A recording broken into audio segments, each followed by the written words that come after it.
صاحب کا سوال ہے۔ السلام علیکم ورحمۃ اللہ وبرکاتہ۔ اذان کے جواب دینے کا صحیح طریقہ کون سا ہے، اس کے بارے میں وضاحت فرمائیں۔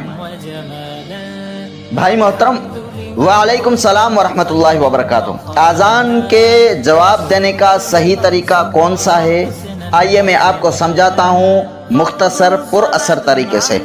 سب سے پہلے میری یہ بات آپ ذہن میں رکھو کہ جب اذان دی جائے اللہ کے گھر سے، مؤذن اذان کہے، تو ہم مسلمانوں کو یہ چاہیے کہ ہم مسلمان خاموشی اختیار کر کے ذہن کے توجہ کے ساتھ ہم مؤذن کو اذان کا جواب دیں۔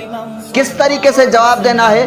صحیح بخاری اور صحیح مسلم کی حدیث ہے، آپ صلی اللہ علیہ وسلم نے فرمایا جیسے مؤذن کہے آپ کو بھی اسی طریقے سے اس کو جواب دینا ہے۔ مؤذن کہے گا اللہ اکبر تو ہمیں بھی اللہ اکبر سے جواب دینا ہے۔ مؤذن کہے گا اشہد ان لا الہ الا اللہ تو ہمیں بھی یہ چاہیے کہ ہم جواب میں کہیں اشہد ان لا الہ الا اللہ۔ جب مؤذن کہے اشہد ان محمد رسول اللہ تو ادھر لوگ غلطی کرتے ہیں، صلی اللہ علیہ وسلم پڑھتے ہیں۔ بھائی صلی اللہ علیہ وسلم نہیں پڑھنا ہے، بلکہ اشہد ان محمد رسول اللہ والی جگہ پہ ہی اشہد ان محمد رسول اللہ ہی جواب دینا ہے مؤذن کو۔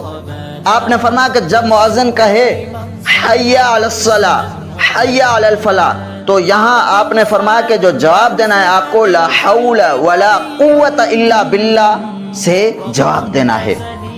اور جیسے آگے اللہ اکبر مؤذن کہے گا تو ہمیں بھی یہ چاہیے کہ ہم اللہ اکبر کہیں گے۔ اور جب مؤذن کہے گا لا الہ الا اللہ تو ہم بھی جواب میں کہیں گے لا الہ الا اللہ۔